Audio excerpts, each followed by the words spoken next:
the president of training industry. Why wouldn't he be? Ken Taylor, I'm about to introduce you to Ken. He's the president of the world's largest web portal based on corporate training and the development marketplace. His focus is on business operations, on IT and service delivery at training industry's web media, publishing, and services business, focused on the corporate training marketplace. As Ken takes the floor, he's going to be telling us about digital transformation. He says it's about people as well, and as a result of that, he's going to look at what makes a great training organization. Mr. Taylor, what a pleasure to have you with us, sir. The floor is yours. Early morning. Thanks, Michael. Appreciate it. Look forward to talking to everybody today. I'm going to provide a little bit of context and structure to help everyone understand sort of where corporate learning and development is today, to allow us to understand how those organizations are being tasked with a mandate to drive change, but in an environment that's slightly different, as Michael mentioned in several significant ways in the previous presentation. So that's great. So if you can go to the next slide. Training industry, we're a community of about 215,000 learning and development professionals globally. We have about 360,000 visitors a month to the website. We do about 135 webinars a year. Our objective is really to make connections, to help bring people and ideas to corporate learning and development professionals globally. And we do this through the portal, we do this through our magazine, and we do this through a variety of other services that really help make those connections happen.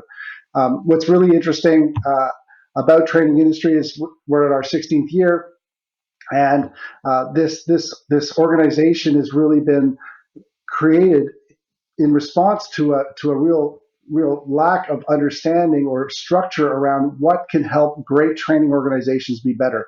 My business partner and I wrote a book several years ago called What Makes a Great Training Organization that really focused on how great training organizations focus on the processes that are required to make organizations be successful. So what we're going to talk about today is a little bit of context, what's happening out there in the market. Training industry collects a lot of data, and we will share with you about 4 major trends that really are really affecting how training organizations can support the organizations that they support globally.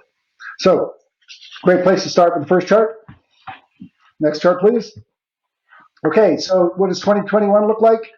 Here we go. So, one of the things that we do at Training Industry is we size the global training market. And obviously, 2020 was an interesting year, pandemic aside. We saw a significant pullback in terms of the global training market. And one of the things that's been really interesting is to see the response in several markets that are starting to reopen already is how quickly the market is rebounding.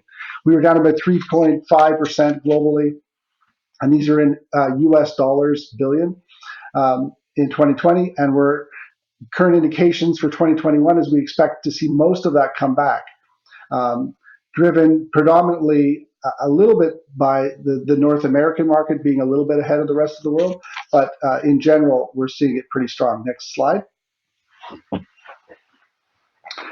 What's really interesting to us is the nature with which organizations shrank from 2019 to 2020. Not surprisingly, most organizations tried to their best ability to preserve those investments that were made internal to their organizations. So as you can see, about $227 billion in 2019 went down to about $225 billion in 2020 in terms of those dollars that were spent on internal training organizations. Most people talk about the corporate training market globally to be about a $100 billion market. We saw that drop pretty significantly from 2019 to 2020. And we expect it to rebound significantly.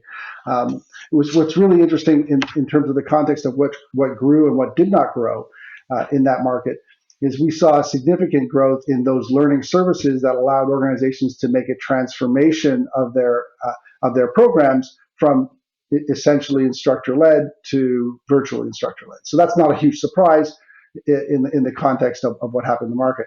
What we're going to see happen in terms of the rebound, and what we've already started to see in the first half of this year, is a rebound in acquisition of courseware and materials to support kind of the reintegration and solve some of the significant problems. One of which is a reality that was uncovered during the reduction in 2020, and that was that most organizations are not adequately prepared to handle digital transformation. So a significant investment is going to be made in that area moving forward in both 2021 and 2022. Next slide, please. And in the context of this, it's not like organizations don't understand that they needed to invest in this area. This is a slide, and it looks a little bit busy, but just to give it context, this is the degree to which the organizations that we did a survey in December of 324 global organizations. And this is the percentage of companies that told us their forecast for 2021 was going to be either up, which is in this section of the chart, or down, which is the orange bars, or flat, which is the gray bars. So as you can see, and I've been doing this particular piece of research for many years, 10 plus years, and I've never seen a slide that looks as positive as this. So what this means, I think, is for the most part, organizations have been adequately funded to handle this kind of rebirth, regrowth of learning and development, as it is a pillar to the success of most companies. So one more bit of context. Next slide, please. One of the other things that's happened, and not surprisingly, as a result of COVID, we had done a substantial amount of research prior to COVID, and we saw that in general, about 40% of training was instructor-led in person, about 25% was virtual instructor-led, about 24% of training was e-learning, and about 9% was a variety of other modalities that went to make up the programs. Well, so what have we've asked? We asked, again, about 1,300 companies. So what's it going to look like after? What are you starting to see now? Well, there's still going to be some in-person instructor-led, although for some of us it's hard to believe that. Although I can tell you, being in states in the United States where we've seen significant reopening, there are still going to be in-person instructor-led training, and it's going to be it's varied significantly by industry. But what's really interesting to notice is that obviously virtual instructor-led picked up the lion's share of the reduction in in-person instructor-led, which is not surprising because that's the modality that will work in this kind of situation. And to a lesser extent, e-learning is expected to grow. So we're going to start to see more blended, multimodal programs, and that's sort of what learning leaders are believing is going to be the future of what we're going to see in learning. So that's the context. So increasing budgets, multimodal experiences, a little bit more e-learning, and so what does that mean for the future of great training organizations? Next slide. So I'm going to talk about 4 significant trends and how that's really impacting how great training organizations support the organizations that they do. At the heart and the core of all of these 4 trends, so there's a big change in the nature of work, and I'll talk to you a little bit about that, and it's nothing that should be too surprising to anyone. But what's really interesting is we're starting to see this refocus on soft skills. And those of you on this call who have historically spent time developing those technical skills that are required for whether it be digital skills or technology skills, we saw as the emergence during COVID of a clear gap in terms of workforce's ability to handle sort of the digital transformation that's happening inside organizations. So that's sort of the underpinning of a major shift that we're starting to see. And what we saw specifically in terms of corporate training organizations understanding where they are is that you couple that with a significant skills gap in soft skills, generally speaking, and what we're seeing is this emergence of a need for practice. And I'm going to talk to you about that because I think the technical skills training market knew practice was critical to the success of training organizations a long time ago. What we're starting to see now is in these other transformations that are starting to happen inside of an organization, practice is also critical, and we have to figure out ways to ensure that there is practice in each of these key areas. So, next slide. All right, so not surprising to anyone, there's a significant change in the nature of work. So we saw a huge acceleration in terms of the need for skills that we had historically not required inside of organizations. There was the emergence of significant IT skills gap, meaning that employees didn't necessarily have even the basic skills required in order to operate in this new virtual world. Next slide.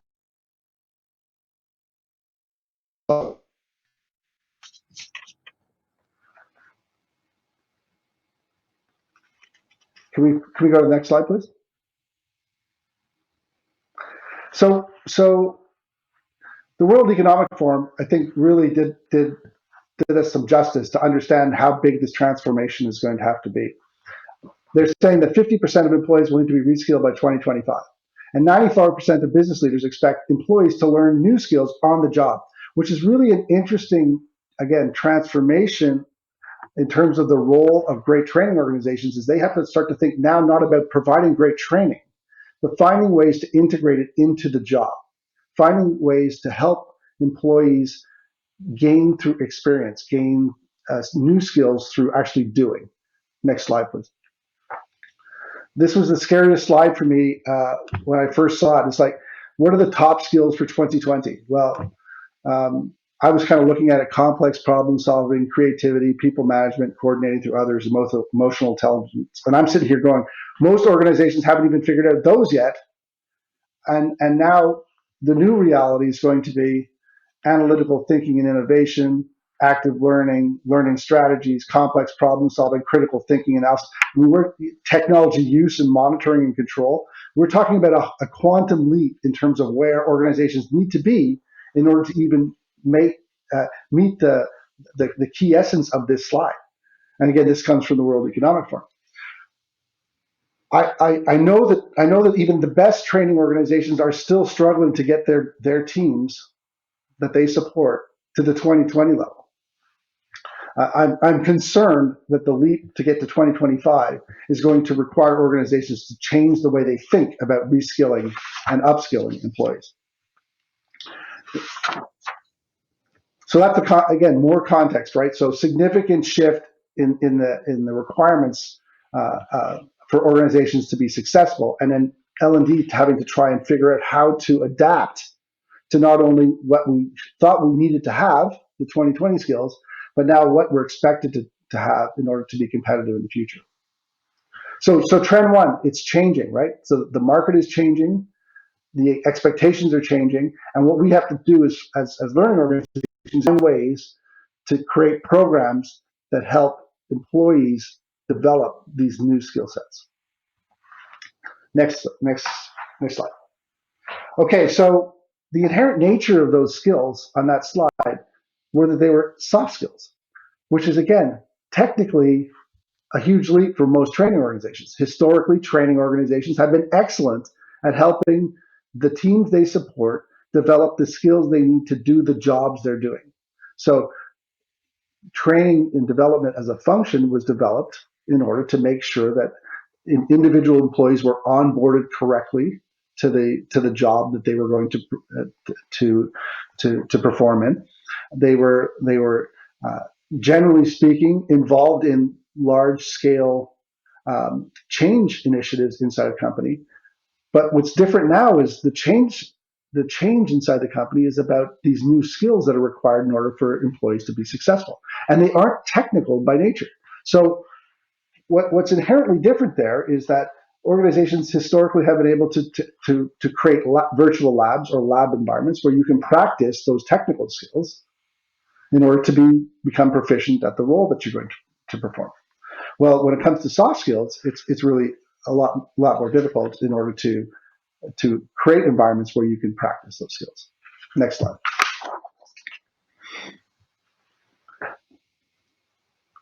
I really think that the most significant transformation that great training organizations are going through right now is the ability to create environments to help practice these new soft skills. Some of the greatest programs I've seen, and some of the organizations that I think have really embraced this change, have started to use technologies like virtual reality and augmented reality to create these environments where it's safe to practice not only technical skills, and that's where we saw the emergence of these technologies early, right, in learning and development, was in order to allow us to create environments where we're not going to blow up the plant if we turn the taps the wrong way. Um, those were the early examples. Or we're not going to destroy the code because we get to practice building the piece that we're working on in a virtual lab. We'll now start thinking about soft skills, creativity, emotional intelligence, and I'm still just talking about the 2020 skills that we need to be there. Skills like empathy. Well, how do you practice those skills in order to be effective as a manager or effective as an employee? Well, we have to create virtual and augmented reality situations where you can actually practice those skills, work in a safe environment, and not only get not only acquire the knowledge to be able to be effective in there, but also to practice and try these particular skills. And again, great training organizations have been at the forefront of creating these environments and leveraging these new technologies and these new modalities that impact learning and development to create safe and effective environments to practice these new skills. Next slide. So the third major trend, and this is really kind of I think the underpinning of the evolution of great training organizations, is that I think the C-suite in general in companies are starting to realize that in order to affect change, you need an organization that can actually have uh, people on the ground in multiple environments inside of your company that can really truly drive a change initiative. And I think it's become pretty clear that there is only a few organizations inside of most companies that can actually do that. And training development is one of them. They have had historically both the footprint and the skills to become the champion of change. They have not only the facilitators and the facilities and the technologies required to get there, but they also have this understanding, the great training organizations do, that it's really super important to understand what the end goal is of the change. So with the skills to understand end goal and alignment and how to strategically align your programs to the change initiatives that are happening in the company, training and development is emerging as one of the key areas inside of organizations to manage and drive change. And it couldn't be at a more important time. Next slide, please.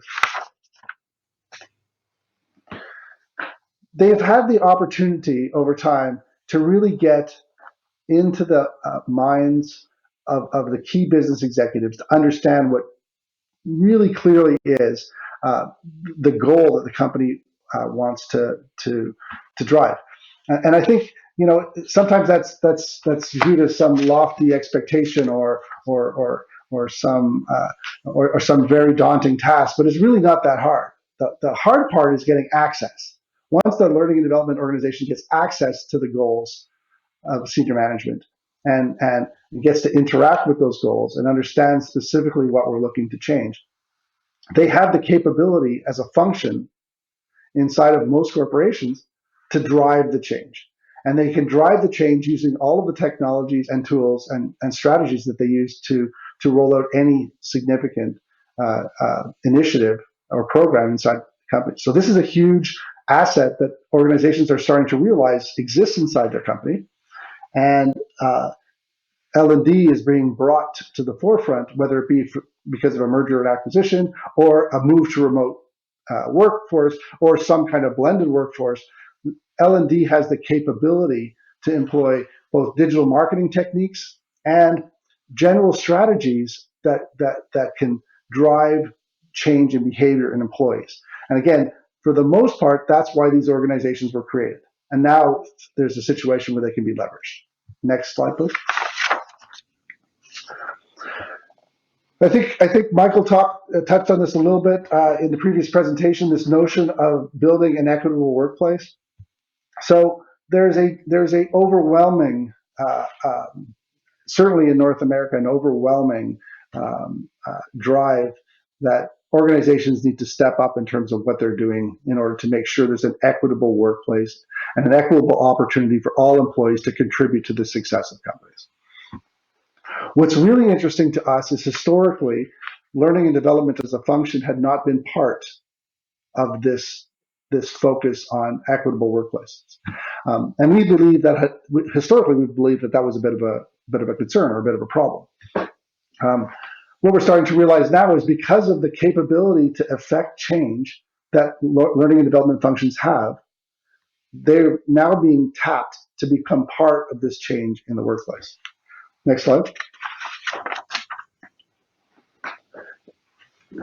One of the things that training organizations have the ability to do is first acknowledge that not all change when it comes to the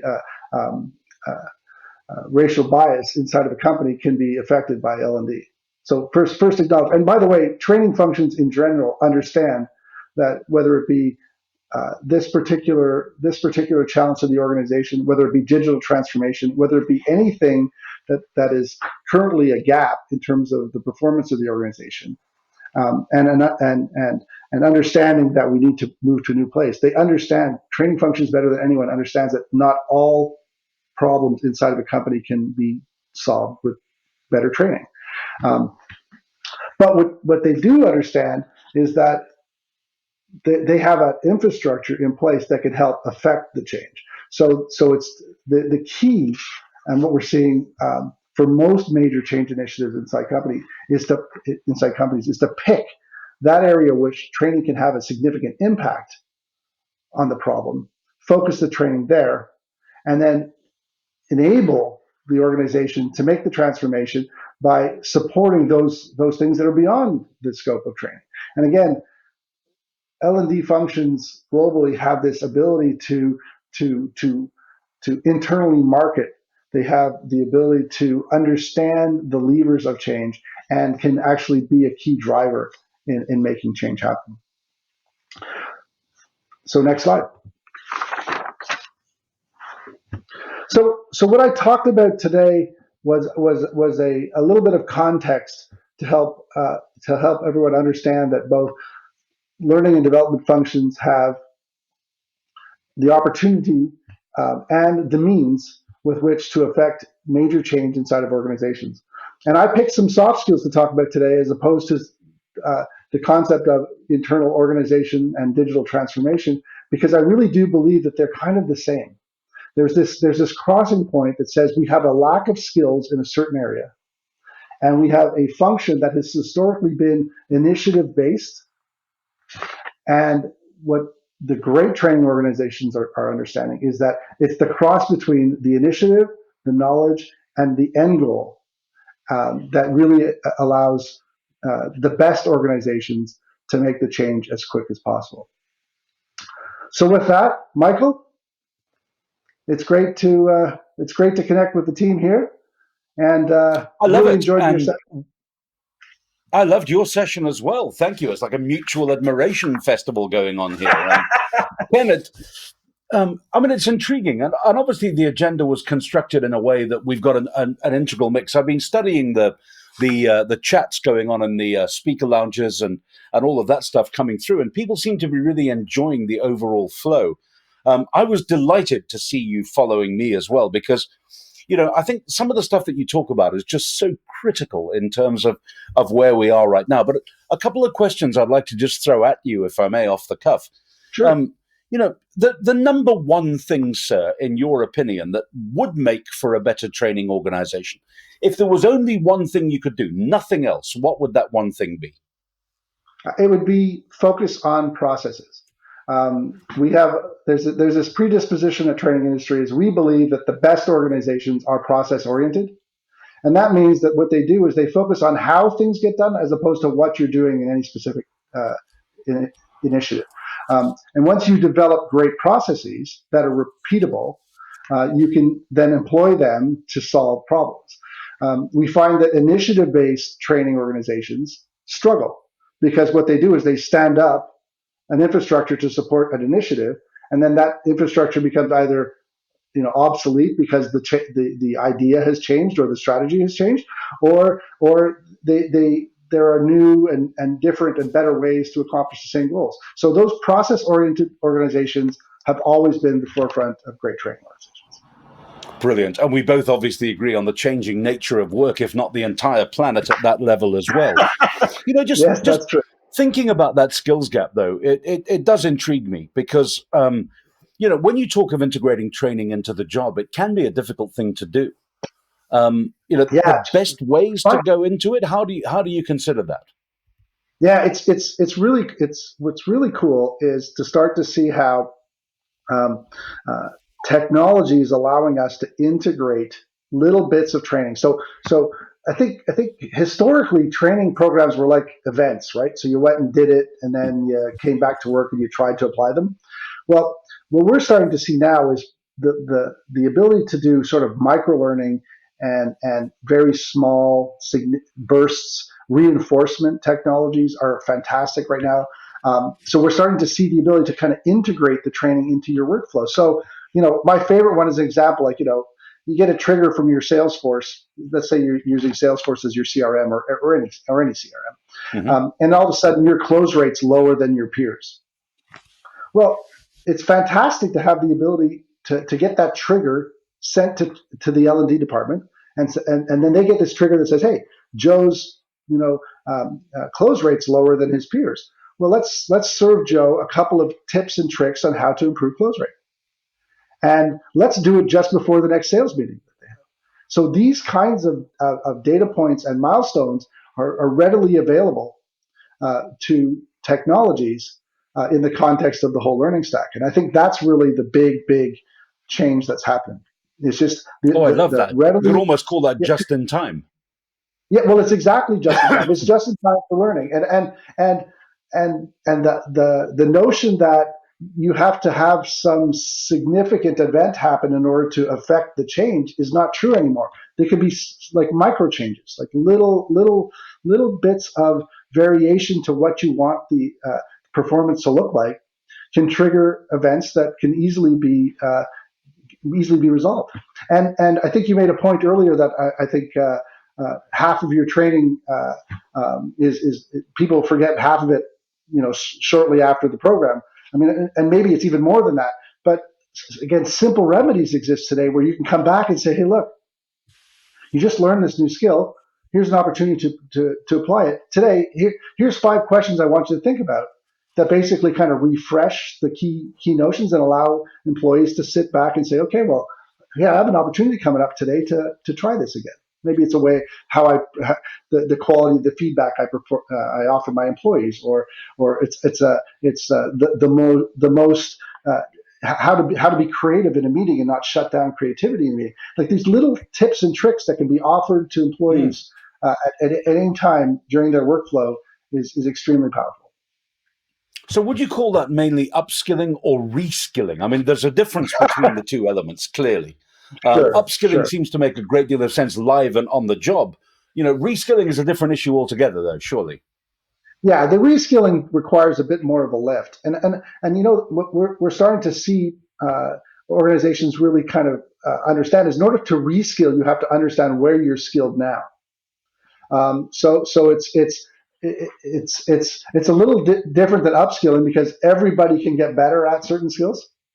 Even if Hmm. you're pretty good at them, you can still get better. So upskilling is generally speaking a rather easier um, uh, uh, task than reskilling. Reskilling means understand a baseline, understand an expectation, and then drive a path to the new expectation.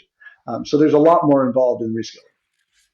Of course. And I love the way that data in its own right, or big data in its interactive form, can help you in both areas, particularly. It's absolutely amazing. And I love the sexiness, if I can say that, of your kind of upskilling scenarios that you've painted.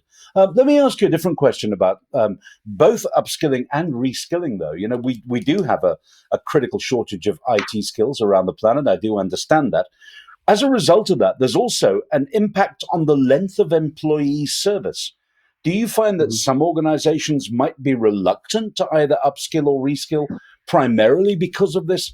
Let's call it the millennial or the Gen Zs, who come to work the one day and expect to be CEO the next, and if not, they move on to the next organization. Yeah, yeah, great point.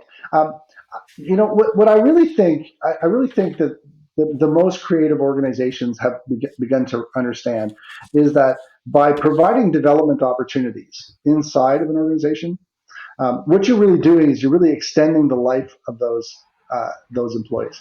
If they believe that they are personally developing during their tenure at your company, then they're much more likely to hang in there. And I've seen several studies that suggest even an additional year of service has such a significant impact in terms of a company's bottom line. And anything you can do to create these environments that and truly give employees a sense that this is a learning organization, that they're developing life skills, they're much more likely to hang in there for just a little bit longer, and that has a huge impact.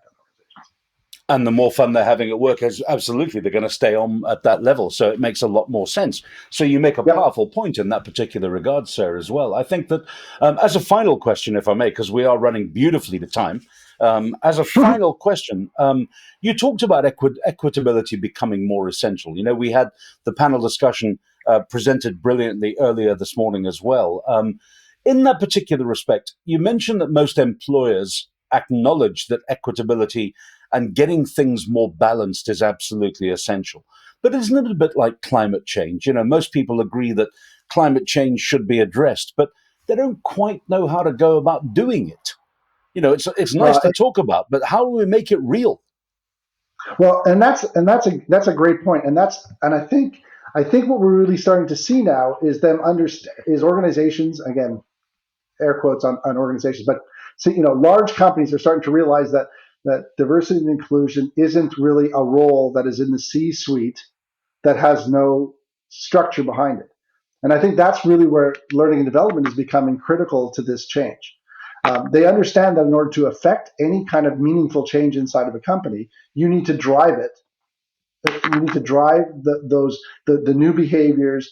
It's not about statistics gathering. It's not about monitoring hiring ratios. Yeah, No, it's about making change. It's about helping employees go through scenarios that help them understand why this change is required and what it takes in order to make it happen. brilliant. Ken, absolutely thrilling, sir, both in terms of your Q&A session as well as your presentation. A real honor and a privilege to be able to chat with you like this. Thank you on behalf of all of our delegates. It's just a joy having you with us. I know that you're going to swap over now and go across to the speaker lounge and also your speaker private room, where you can keep an eye on questions or deal with anything that emerges that any of our global audience would like to ask you at this point in time.